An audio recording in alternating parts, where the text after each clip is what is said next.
Welcome to the podcast today. My name is Douglas Gabriel. I'm here with my good friend John Barnwell, and we're going to be discussing how to become an angel, which is, I think, something very apropos in our age. Welcome, John. Well, hello, Douglas. And before we roll into this, I just want to share something because I think it's important to understand that what we're putting forward here is a core level of Christianity leading all the way back to the ninth century and the school that was in the Carolingian court and the events that were described so wonderfully by our mentor, Werner Glass's mentor, Walter Johannes Stein, and that there are certain key events surrounding what is called the Grail that harkens back to the early Christianity that preceded the 4th century, and the whole concept that surrounds the idea of the Logos, and that in the Gospel of John says, in the beginning was the Word, and the Word was God. And from there, the first 14 verses are a wonderful Rosicrucian meditation. But Rudolf Steiner says, the apostles should not talk about the highest knowledge outdoors. They should dress this knowledge in simple words, but they themselves should be perfect. Therefore, we see those who should be bearers of the word of God teaching a truthful theosophy, spreading a truthful theosophical teaching.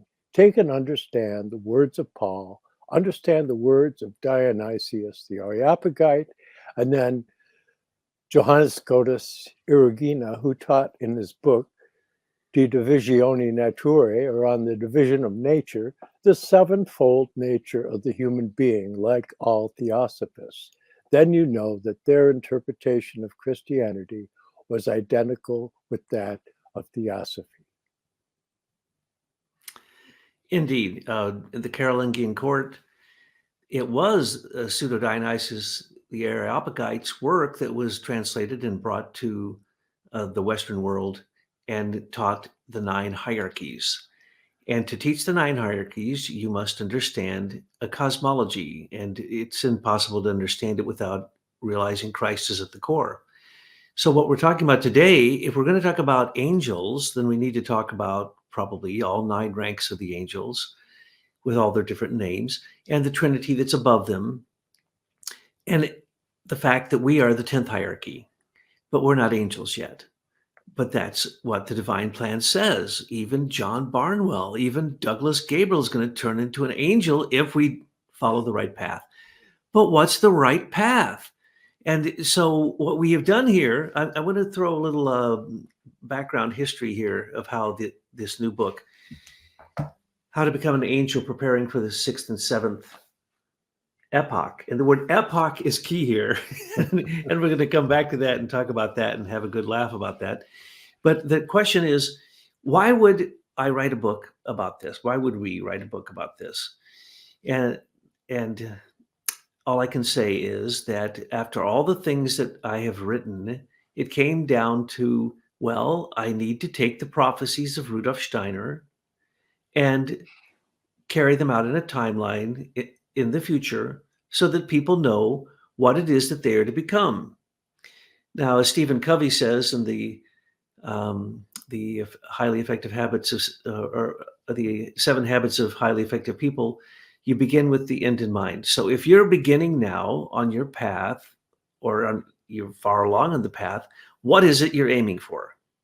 What's that look like? And so then one can say, well, let's look at Rudolf Steiner. He has predicted the future, and he has predicted many, many, many things. So I started to write an article on his prophecies. And I started off with things like the fact that he pointed out where the galactic center was, the supergalactic center, that light can travel faster than the speed of the frontal motion of light, that the center of mass of our solar system is not in the sun, but it's a dynamic point between the inner 3 planets and the outer 3 planets in relationship to the sun. And so all these different prophecies I started to write down and grab from different things, astronomy and other places. And so this article got so huge, I had to break it apart. And so then I said, well, what am I going to do? First, if I'm going to describe these prophecies for the future, we have to lay the groundwork for the past so that people understand where things came from. Well, that gets complicated. If you go to one of my talks on the Akashic talks, the one on cosmology, you can get a description there of the way that our solar system came to be, and it's we called a Christian cosmology. Now, if you compare that to modern science, there's sections of it that Rudolf Steiner points out. This is how we go from one incarnation of the Earth, or planetary incarnation, he calls it, to the next. And when this happens, there's a period in between. John, do you pronounce it pralaya or pralaya? Pralaya. Yeah, But, like Maya. It depends on if you're American or British. So when you say pralaya, what you're talking about is the chrysalis state between a caterpillar and a butterfly, where everything goes into what Rudolf Steiner calls a revolution of the elements, or what he calls a great cataclysm. And so at the end of Atlantis, there was a great cataclysm, and Atlantis is now the bottom of the Atlantic Ocean, more or less, the landmass that was there. But we know that these things happen. There's a dynamic expression of these stages being manifested in the way that the continents have divided and continue to divide. But only Rudolf Steiner describes these things. And the great thing about Steiner is when you start to write down his predictions, you get a whole lot of predictions that have yet to come to pass. And then what are you going to do with that? Well, what you can do is you can create a very clear description of what most of the anthroposophists in their spare time do to create charts like this. Now, I'm not going to show you this chart too clearly because that's not the point. The point is, you see this chart? That's called the divine plan. That's 7 stages of consciousness and the 7 stages of life inside of those stages, and the 7 stages of form inside of those stages. So 343 stages in this divine plan, and Rudolf Steiner describes all of them. And so if he is correct in the past, then what would keep him from being correct in the future? And so we tried to do something that has never been done before. And that's right there. You see the charts I showed, the 7 charts that are in the diagrams in this book, How to Become an Angel, Preparing for the 6th and 7th Epoch. John created those. John is the master chart maker. And he has been working on these things for longer than most of us have been alive. And we took the Pfeiffer charts and he put them into his book, The Arcana of the Grail Angel, and his second book also. And those charts are the most valuable thing that you can get as a visual stimulation to explicate the divine plan. Now, how many charts are in there? Oh, just more than you can count. How many charts are in here? John has distilled this down into, I think, 7 diagrams, as well as there's a bunch of charts and tables that are in this book, How to Become an Angel. Again, I'll show the book, How to Become an Angel. This is on Amazon. This is our second book that came out.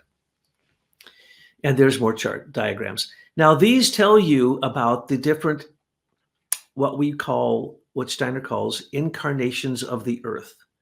Now, that's a little dicey. Right there, you're going to start getting a little freaked out if you are not an anthroposophist, seasoned anthroposophist, when you start talking about the incarnations of the earth, old Saturn, old sun, old moon, and now we're in the incarnation of the earth called the earth.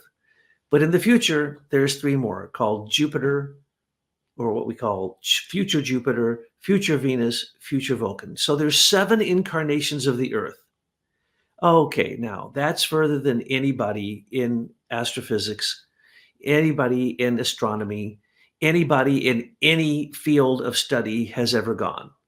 Now, you can get all this clearly described by Steiner's secretary, one of his secretaries, but this was his main secretary, and his name was Gunther Wachsmuth. And in the old days, if you were lucky enough to come across this book, The Evolution of Mankind, Cosmic Evolution, Incarnation on the Earth, The Great Migration, Spiritual History. If you can get this book, which is almost impossible to get, they don't print it anymore because they say there's a couple mistakes in it. But if you study this, you will have the clearest history of the cultural development of humankind and the relationship to astrological time periods, and then these periods that Steiner gives these different names for. Now, that's very good, but you can't get that book. And so, of course, John and I have studied that book thoroughly, but you can get a great book right now. So if you think that what we're saying and about what I'm about to say is completely crazy, it has been proven to down to the dotted I's and the crossed T's within a book called this book right here. The Mutual Evolution of Earth and Humanity, Sketch of a Geology and Paleontology of the Living Earth by Dankmar Bose. Now, I've tried to get people to read this book, but it is one of the most difficult books you can possibly read unless you're a geologist. And if you do, you will get descriptions in here of the way our solar system came into existence and the way it manifested even in the metals, the minerals, the exact creation of the substances of the planets. Everything is in there. The past. I cannot hold a book up to you that describes the future in the same way, using the same charts, using the same proofs, the same geological time periods. All like Atlantis has been proven, whether people want to acknowledge it or not. And so has Lemuria. And so has the fact that the moon came out of the earth. And when I say that, you're going to go, okay, flat earth is going to be the next thing this guy's going to bring up. No. The real scientists know for a fact that the substances that are on the moon are the hardest substances that were in the earth. And many of those metals and minerals don't exist in the earth, or if they do, they're not in the crust of the earth. So why were they all put into one place and sent into a satellite that happens to match the exact diameter and it can cover the sun in a perfect eclipse, so that it's that exact degree in relationship to the earth, rotating around the earth, so that it could then be in complete coincidence with the sun, the moon, the earth. So how do these things happen? And if these things are true, what we're saying, that there was an Atlantis, the Lemuria, the moon came out of the earth, and that the prior manifestation of our solar system is, as Rudolf Steiner describes it, then what he describes for the future is true also. And that's what I set out to do. And I found out it was next to impossible. My brain broke a few times. I gave up on the project. I think it was the longest time I ever spent on an article in my entire life. Still couldn't write the article, broke it into 3 parts, broke it into 4 parts. And so in the future, on our next talk, we're going to be talking about the next book that's coming out in the series called Surviving the Apocalypse, Building Your Own Ark. Well, that gives you very clear details of the near future. But what we're going to talk about today is the far past and the far future, because there's no time and there's no space when you become an angel. Angels don't live in time and space. That's just a fact. And anything that you think in your mind, if I say, what's an angel? If you see an image, that's not an angel. Okay, you can't create an image of God or an angel, an archangel or an archie. You can look at their influences, but when you do, it will be a global influence. It won't be an influence just with one particular person. All the hierarchy, the 9 angelic hierarchy, are all working together. And if they rebel, then they're fallen hierarchy. And that's how matter was created. So we'll talk about that in a minute. But the point is, I had to come to John and say, John, will you please help me with this project? Because Rudolf Steiner, as we were working on this book, literally, let me just name some of the periods and some of the nomenclature used. Period, era, epoch, sub-epoch, planetary incarnation, incarnation of the earth, eras, sub-epoch, I said sub-races, root races, races, ages, periods, times. We were on one paragraph and it broke both of our brains at the same time, trying to get the nomenclature proper, because we know what Steiner's saying, but the words don't say that. So there have been some of the greatest anthroposophists who got this wrong. And that's the reason we put this book out, so that it would be put in place and correct in the English speaking world, in contradistinction to what the previous British translators and the German translators have given us, which is a mishmash that literally you can understand why even the great anthroposophist never spoke of this. Never. What we're going to say today has never been spoken about by any anthroposophist that I know of. Not even Sergei Prokofiev, T.H. Meyer, none of them. None of them will go near this stuff. Why? Because it seems so, I don't know, dramatic, gigantic. To get your mind wrapped around this is one of the most difficult things in anthroposophy. Yes, I mean, when you what William Blake called the fearful symmetry, is that when you start to contemplate the cosmos and you realize, like, some of the things, like, why is the moon exactly the right size for an eclipse? And then if you look in the cycle of the precession of the equinox, which generates the ages that we'll be referring to, those ages are 2,160 years. Now, it's said in certain circles that the mile is actually a cosmic system of distance. And it's interesting to note that the diameter of the moon is 2,160 miles.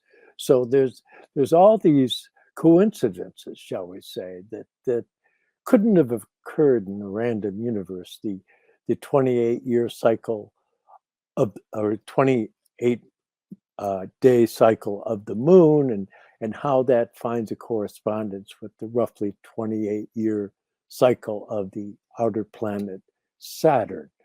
And so there's all these levels of cosmology that interlock, that are a part of the destiny of mankind. Your modern secular individuals tend to exclude almost everything except for that which is of a material nature. And within spiritual science and within Christianity as a whole, going all the way back to the early centuries when Paul converted Dionysius in Athens, and Damaris, the woman he names, it's what in the Acts of the Apostles, chapter 17, verse 34, I believe.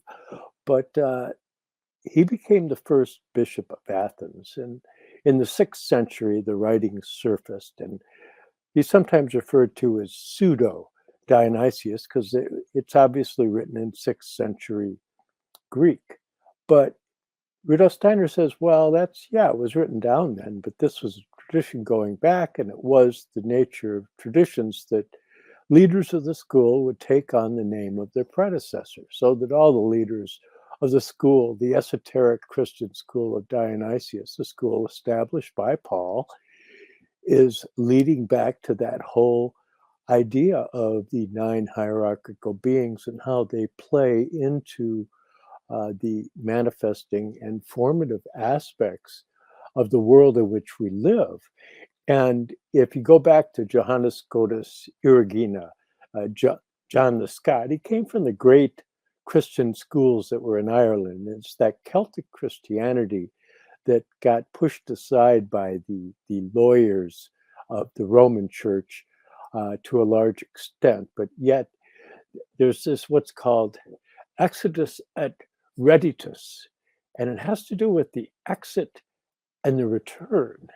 And it's such a beautiful concept, because when you get into studying what Douglas has put together here with the cycles of ages and how a planetary condition comes into being and then goes into pralaya, which it means it goes out of its manifest form and then remanifests on the next stage of evolution. What is that but an exit and a return? And so you have this book that is written by this guy in the 9th century who is considered by many people, I mean, the philosopher, what's his name? I can't think of it right now.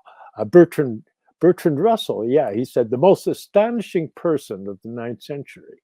here you have this singular individual, and he's giving you the core of anthroposophy.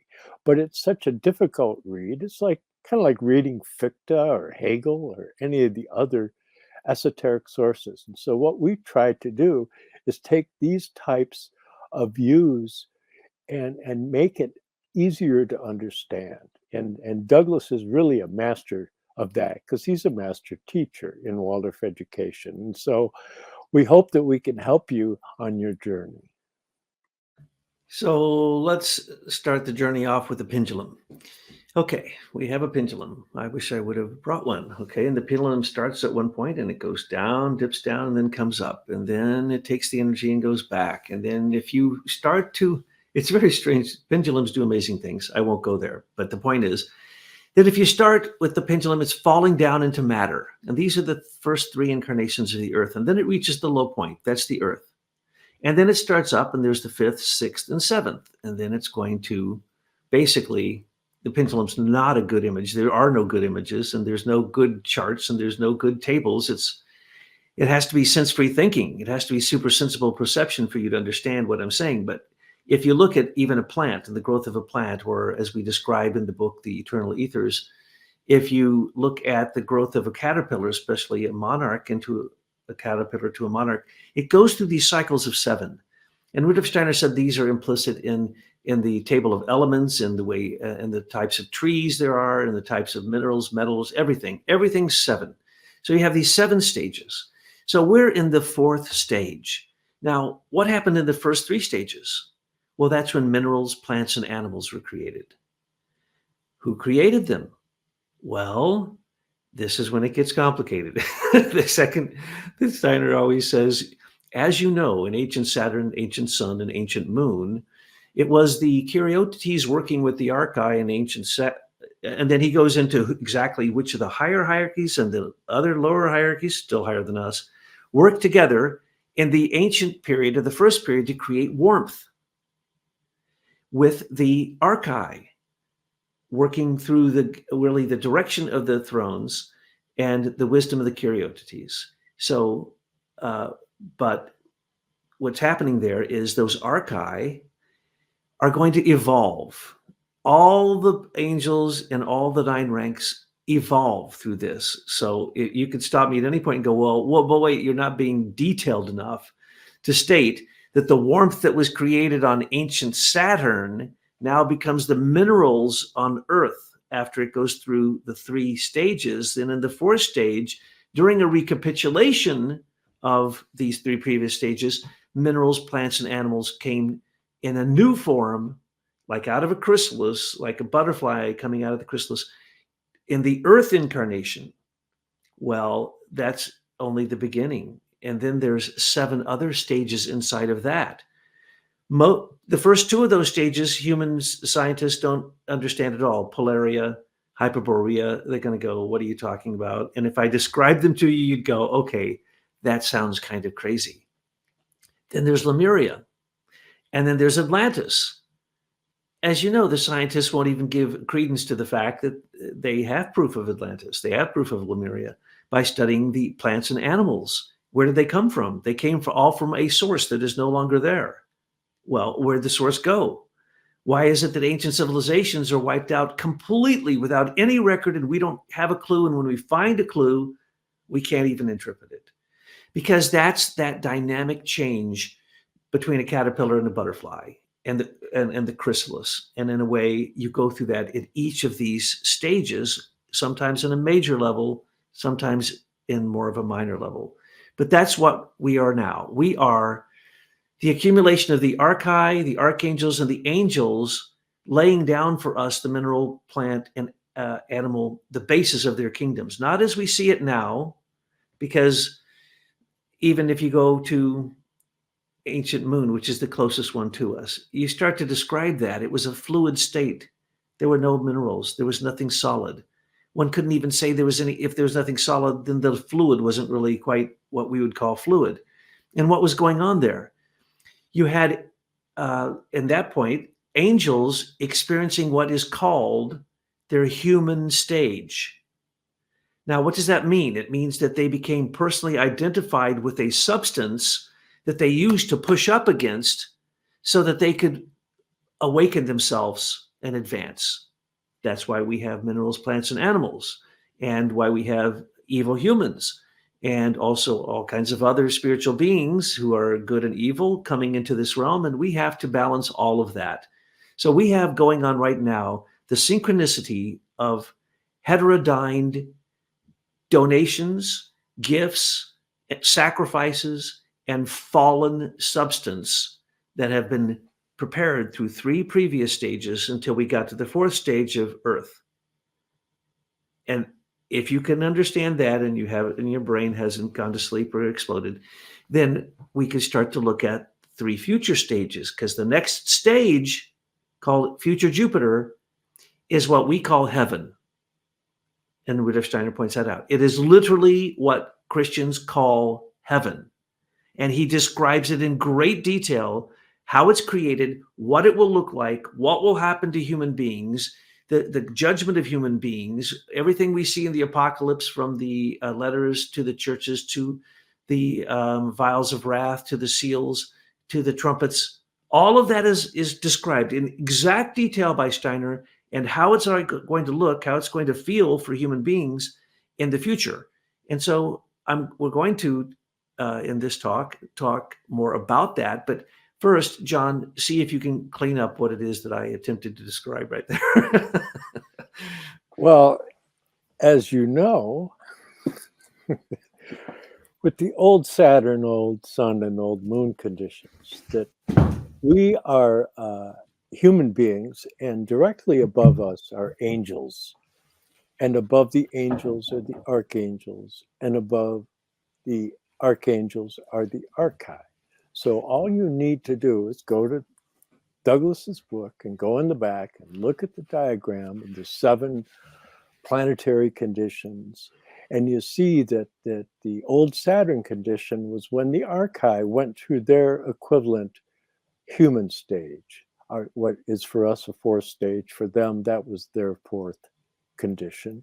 And then the old Sun is when archangels went through their equivalent human stage. And then old Moon is where the angels went through their equivalent human stage. And so you see that with each stage, after going through Pelaya, they move to the next level. Now, those stages are accomplished by the donation from higher spiritual beings that donate out of their very substance to those beings. Now, there are a certain number of beings that reject that substance, and those are what are called the adversaries. And so you have Lucifer and Ahriman and the Asuras, for example. They have rejected that. But see, by rejecting the divine substance of the divine spiritual beings, they become merely put forward by the divine spiritual beings. I know these concepts that I presented are very difficult. Let me give you a simpler concept. There, according to Rudolf Steiner, are people who are cosmologists and people who are simply devoted people to Christ. So there are people like John and I who love to go into the details of these things and make sure that everything pans out, it all adds up. But for other people, a pure heart will get them to becoming an angel. Literally, if we were to say, what is the bottom line? How do you become an angel? Very simple. You have a 100% pure heart, pure in everything that you do. And if you want to be a cosmologist, like John and I both are, I'm kind of a unwilling cosmologist, but I have to be so that I can explain these things when people call up and say, do angels have feet? Do you really get your wings as an angel? Today, I asked a very Christian person, how do you become an angel? And he said, well, you're right. You have to be righteous and you have to get up every day and do what you think is right. And I'm going, exactly. And then you get your wings. He goes, do clairvoyants really see wings on people? I said, yes, we do. It blew his mind, right? Completely blew his mind. But what did the Greeks say? To rise into the realm of the archetypes, your soul gets its wings. And what is an archetype? Archangel, archi. It is a cosmic being. Absolutely. And again, to try and clarify some of this, is that we're looking at the divine nature being donated to beings that are beneath it. So on old Saturn, it was donated to the archi by the thrones, and on old Sun, it was donated to the archangels in their human stage, and on old Moon, donated to the angels in their human stage. And on Earth, we received the ego through the deeds of Christ. And that is the important thing, because that's something that you can either work with and align yourself with that level of being that Douglas was just describing, or you can negate it. And then you just end up at the end of Earth evolution being an unfulfilled idea. Which in the future, Rudolf Steiner says, nothing is ever wasted. There is no permanent hell. Even the fiery lake, the second lake that you can be thrown into. Yes, it means that you won't get to finish your human development, but you're not going to be forgotten. You become nature spirits in the next divine plan. So when we're talking about the whole seven, that's the divine plan. And we're right in the middle.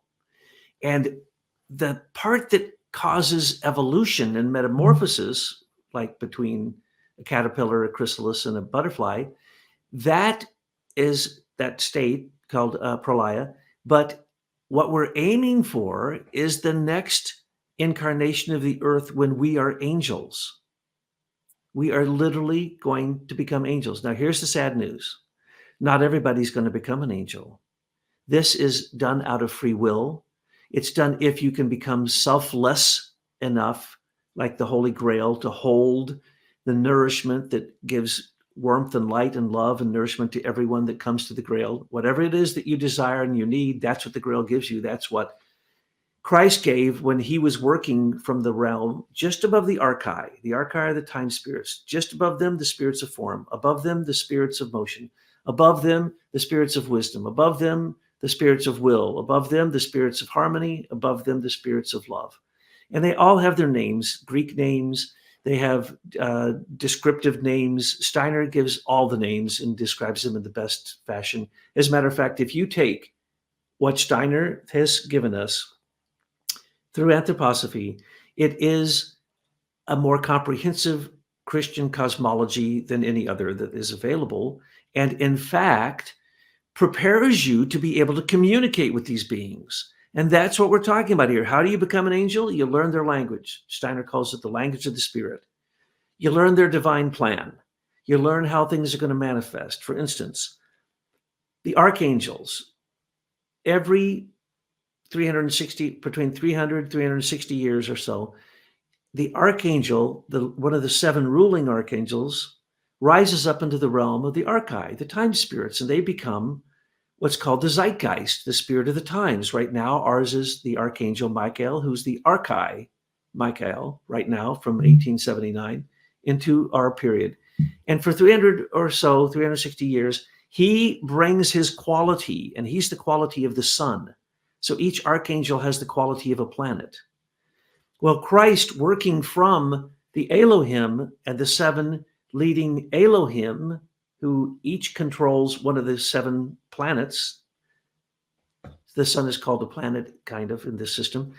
The archangel of the sun, that is Michael. So right now, if you want to contact the archangel who's leading all of culture, you study Michael. You study the previous times that Michael has been the ruler. You study the cultural infusion that happened, the history that happened at that time. And you can see that there are these consistent periods of time. Well, if you take seven archangels and you multiply them times approximately 300, between 300 and 360, you get 2,160. And when you multiply that, and that is, of course, one of these large periods of time that Steiner describes. And if you multiply that times 12, that's called the Platonic year, 25,920 years. That's the precession of the equinox. That's the sun rising at the vernal equinox, in other words, the first day of spring. Every year goes 1 degree back. And once you go all the way around, and come all the way back, it comes to 25,920. All the ancients tried to build that into their buildings. They tried to say that we know this. We are in communication with the cosmos. We know the divine plan. We know the epochs. We know the planetary incarnations. We know the cultural ages. We know the periods. We know the archangelic regencies. And therefore, you can know all kinds of things because you know the archetypes that are manifesting them. And this is what we're going to try to, it's what we've shared in this book, is there's commentary in this book that tries to explain these things. But really, it was the Christian community priests studying the apocalypse where Rudolf Steiner gave the greatest secrets about the future. And I can literally say to you, besides the few books written by the Christian community priests, there are very, very few anthroposophists who have a clue about this. And as I mentioned before, even one of the greatest anthroposophists made the mistake. And that's why in this book, the subtitle is Preparing for the Future Sixth and Seventh Epochs. Now, the reason John and I both laughed when we said this is that's epochs. That's not cultural periods. That's not the ancient India, ancient Persia, ancient Egypt, Chaldea, Sumeria, that's one, ancient Greece, and now our age, Anglo-Germanic, okay? So we have gone through these cultural periods, and we still have two more to go because we're in the fifth one. We're in the fourth great planetary incarnation of the Earth. We're in the fifth post-Atlantean period, but we've gone through the Indian, Persian, Egyptian, Greco-Roman, and now we're in the Anglo-Germanic. But in the future, we have two more. That would be sixth and seventh. Well, the pendulum starts to lose some of its force, doesn't it? Once it reaches the low point. It's got a lot of force from coming from the previous four in the fifth. But in the sixth and seventh, it becomes kind of lackadaisical. And in the seventh, what happens? It loses its force and falls back, right? So literally, you can see that in the fifth age, our age, we are implanting the new seed of culture. We are implanting the new impulse. But that impulse will grow old in the sixth and grow stale and actually lukewarm in the seventh, Rudolf Steiner calls it. So when we talk about the future, most people will say, oh, the war of all against all, because that's in the apocalypse, right? And so the description's in the apocalypse. And so people say, oh, the war of all against all. Oh my gosh, that's the end of it all. The moon will reunite with the earth in 8,000, supposedly, a little bit before 8,000 AD. And people think, oh, that's the end. Then we're angels. No, you got another 30,000 years to go. And that first war of all against all is one of the two that are going to happen. So as we go into the sixth and seventh cultural periods, which Rudolf Steiner calls the Russian Slavic or the Eastern Europe, that's the sixth period. He also calls that the description given is from the apocalypse. That's called the period of Philadelphia. And then the period of Laodicea would be the seventh period, which he calls the American period. And then we have the war of all against all. So people get really worked up about all of this. And we started writing, about a year and a half ago, to say that the apocalypse is not a sad story. The apocalypse is a victory story. And the rapture, why are you waiting for the rapture? It's already happened. And it will happen again when you die. And it will actually happen every time you go to sleep. And it happens every time you can meditate consciously and go into the spiritual world. So this harvesting that's described, which some people call the rapture, which there is no rapture, the good people are left. We go through the 1,000 years of tribulation. And Steiner describes that in great detail. We are in the fifth age of the vials of wrath. And you can look and see that that is happening. All of them are happening now. Just the description is exactly right. And if you want to talk about the previous incarnations of the earth, you look at the letters to the churches in the apocalypse. It describes them. It describes what happens in those. Then it describes what happens in our time. And then it describes what happens in the sixth cultural age, or called post-Atlantean period. So it'd be called the sixth post-Atlantean period, and the 7th post-Atlantean period. And then at the end of that, then we go into a transition into, excuse me, I just said that wrong. That's how you have to be so careful. The Russian, so if we call it the Russian and the American age, okay? And then there is the War of All Against All. But then we still have the 6th and the 7th, and Steiner describes them in great detail. But people get these so confused. They make the descriptions of the 6th cultural age the descriptions of the 6th epoch. And that's the reason I believe no one yet has ever attempted to make this clear for people who are anthroposophists. So this book is not just for people who are new to anthroposophy. It's for the deepest anthroposophists out there. And we challenge you. We challenge you. If you find a mistake in our presentation here, please let us know, because we're going to go back to these charts, because John and I took previous charts other people did, and we made them better, and we added to them. And this is a 10-page document. John's charts in his book. I don't know how many charts are in there. These 7 charts that are in here will get you going.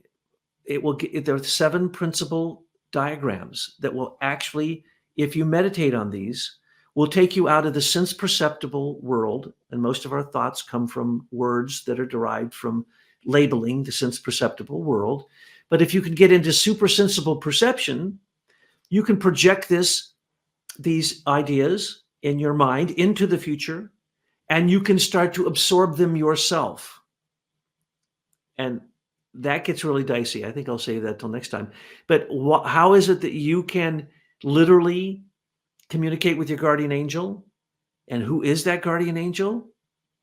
Can you communicate with Michael, the archangel, who's the archai, the time spirit? Can you communicate with Michael right now? How do you do that? And how do you communicate with the beings that are beyond that? And how do you build?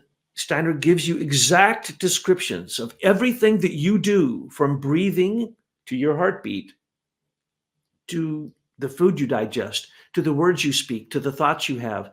Those build the future heaven. He calls future Jupiter, or in the Bible, it's called the New Jerusalem.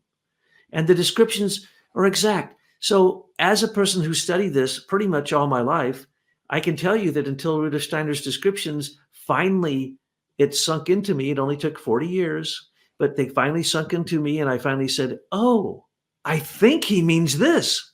So I call up my good friend, John Barnwell, and say, John, what do you think about this? And so we started working on this project, and literally, I don't think there's any more difficult project I have ever had than sorting this out and putting into this book, How to Become an Angel.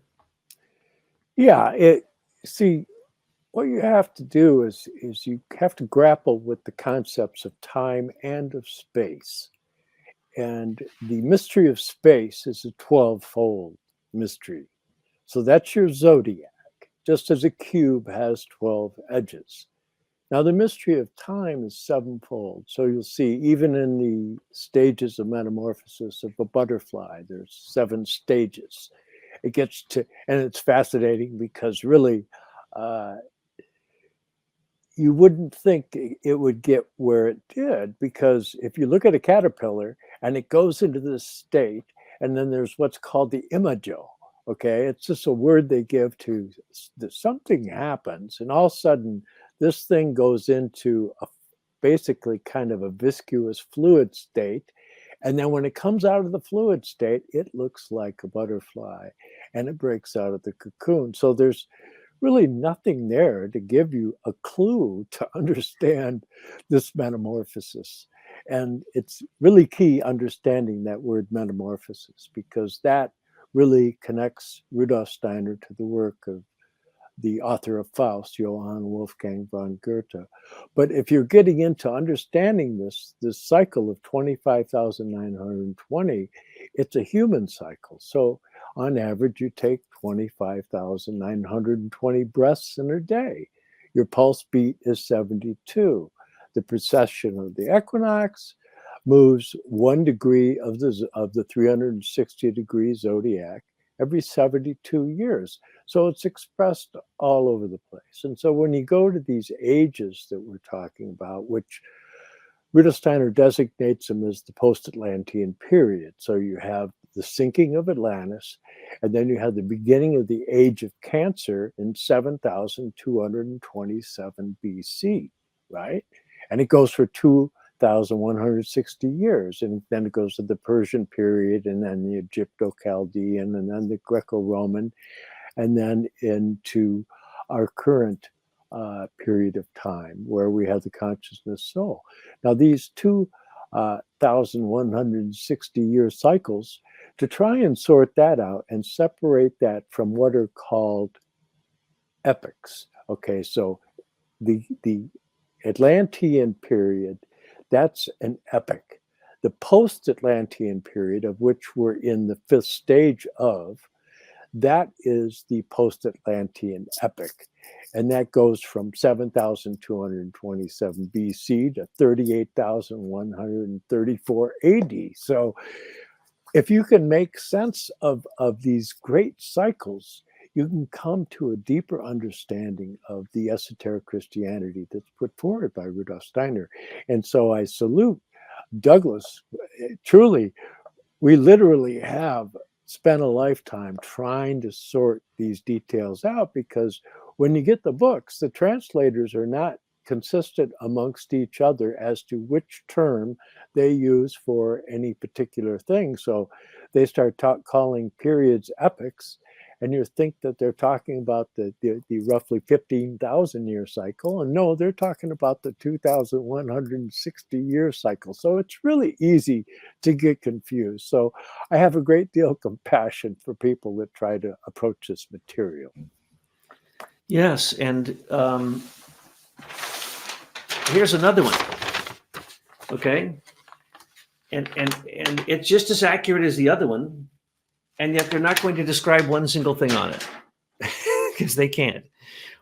When we started, many friends of mine, when we started at the Waldorf Institute, Rick Knutson was one of the people. You know Rick very well, John, and his brother Cecil, and he is an engineer. So they had this big table, a big dining table, and they put a huge piece of paper on it, and they started marking all this up and putting in all the details. Tiny, tiny little writing. He spent a whole year on this thing, and it was never finished. Why? Because there's that many details. So the problem is, if you're a cosmologist, you might get caught up in the details, and then you might think that you understand them because your picture of it is better than the other person's picture of it. And the anthroposophers would say, don't use any charts. That's going to really mess you up, because a chart is going to make it look like you understand it. And that's the trick. A lot of these people have a chart. As a matter of fact, I'm not going to mention his name, but the great commentator of Rudolf Steiner, he has a chart, and yet he uses wrong terms. I don't know even where he got some of those terms, and some of the things are incorrect in it. I just saw one on Facebook where the person had it all mixed up, and it was just a mishmash. But if it's a cosmology and you're not describing it, and you're not describing what happens to the human being in the metamorphosis that happens in this process, then all it is words on a page. So the problem is, you need to take the words on the page, fill them in like Dan Barbosi did as this geologist. And when you do, you'll find Steiner's absolutely right, correct? When you take what, for instance, Gunther Wachsmuth put in The Evolution of Mankind, he clearly shows that Steiner was the first person ever to point out that when Lemuria sank, and it was in the Indian Ocean, when it sank, the migration went across Africa and stopped at 3 places. These are the 3 places that they theory out of Africa, or the eve of Africa, that says that the oldest cultures that we have of the modern human being were found in these 3 exact spots that Rudolf Steiner had said. So you can go back to these books and find that prophecies that Steiner made back then are now being fulfilled with detail that prove that he's correct. Now, the problem is, when people start talking about the future, they get freaked out. There's no Christian community priest that I know of, and I've known a lot of them and very close to them, many of them.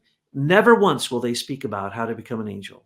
Never once will they speak about what a human being is going to become in the future, or what these scary details that Steiner gives, which we'll talk about next once John has something to say, because these scary details are enough to shake you up, but they're there to shake you up on a purpose so that they put a fire to your feet, so you start doing some spiritual development and trying to learn what the divine plan is and learn the language of the spirit so you can communicate with these beings who are anxious to communicate with you.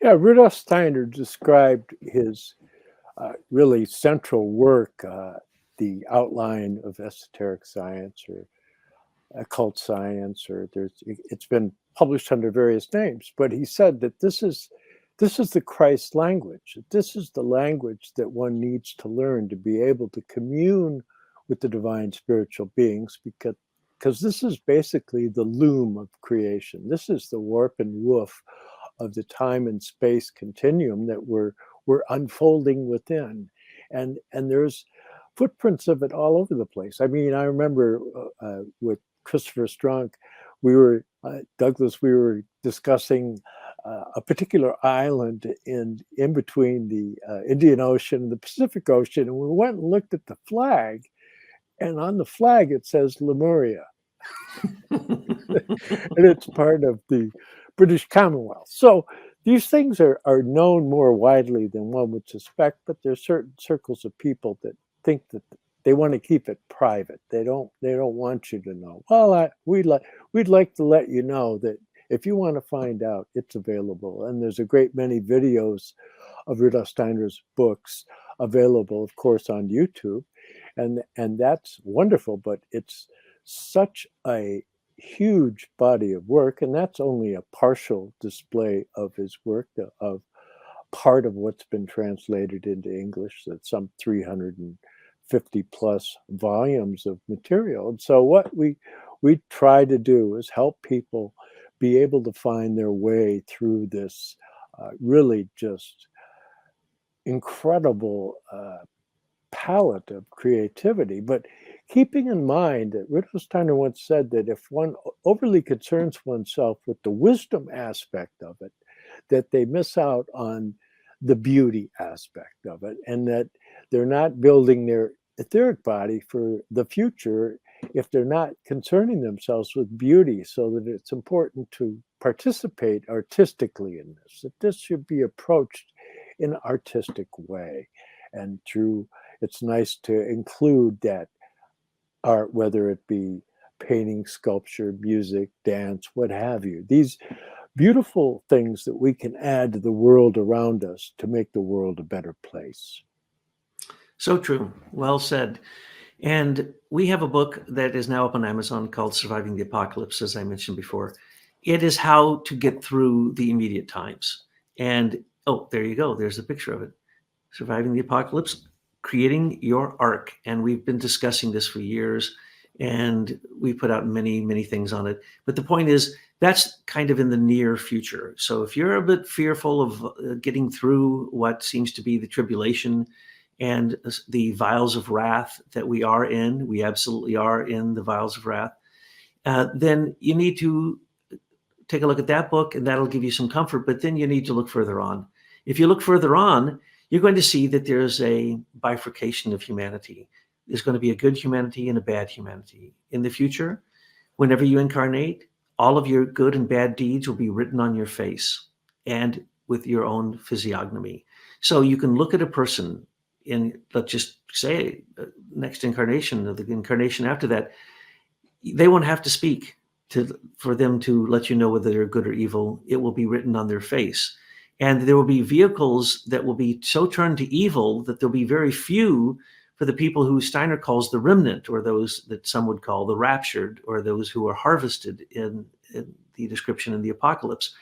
Well, those people are going to be wearing the white tunic. They're going to be preaching the eternal gospel. In other words, that we're immortal beings. We are not materialistic beings who are going to nihilistically die into a cold, dead grave, and that's the end of entropy. No, we are immortal beings. And once you know that, you preach the eternal gospel, and you sing the new song of the Lamb or of Judah. And what is that song? Well, what you're preaching, what you're saying, what you're singing, what you're seeing, the fact that you're dressed in a white tunic shows that all three realms of the angels, archangels, and archai are acting through you. That's the good people. And the descriptions are very clear what happens with them. It's just that people ignore them. Read to the end of the book of St. John's Revelations, and you will find that it is a victory story. But you can go on the internet and you can go on Facebook or anywhere on the internet, and you're going to find people preaching about the eighth sphere, which we've talked about a little bit before, preaching about the Asuras, preaching about the incarnation of Ahriman, preaching about the future and that humanity is going to be turned into basically the good magicians, the pseudo angel people, and the black magicians who then control the people who Steiner calls the slug people, who are just basically crawling around in the mud of their own bad karma, or insect people. He gives very specific names for these. I'm not going to mention it because I once got a video kicked off for saying these words, so I'm sure that I'd get flagged if I said them. It's in the book. But you can read the scariest things about the future in this book. And that's right. If you think it is a walk down a primrose path, you are severely mistaken. Our job is to develop an ego. Well, what's the first thing that a human does when they get an ego? They become selfish, and they go the path of perdition of the seven deadly sins, which basically is a Luciferic delusion and an Ahrimanic imprisonment. That's what we do. And so what's going to happen in the future? If we can't confront evil and discern it and tell it to get behind us and not be part of it and not, again, be another fallen rank of the hierarchy, then we need to develop our relationship with our own guardian angel, which is our own angel. It's our own spirit self, Rudolf Steiner calls it. And so that is the task of the future. There may be nasty things coming for some people who are going to devolve, but there's wonderful things happening. Now, here's the problem. People think, yeah, I'm really highly advanced. I'm not going to reincarnate anymore. No, you are, because even if you were highly advanced, you'd have this task. You'd become a guardian angel. You'd start looking after the people who aren't angels. Of course, that's what you would do. That would be the Christ thing to do. If you're going to be a Christ-and human ego, you are going to try to pull those people up out of the mud. And so in the future, Steiner describes this new heaven, but there's also a hell there. And we will discuss that further in terms of the different ways that looks in terms of the solar system's manifestation of planets and the sun and the moons, and there's distinctions. So you hear people constantly talking about the eighth sphere, but they don't know what that is.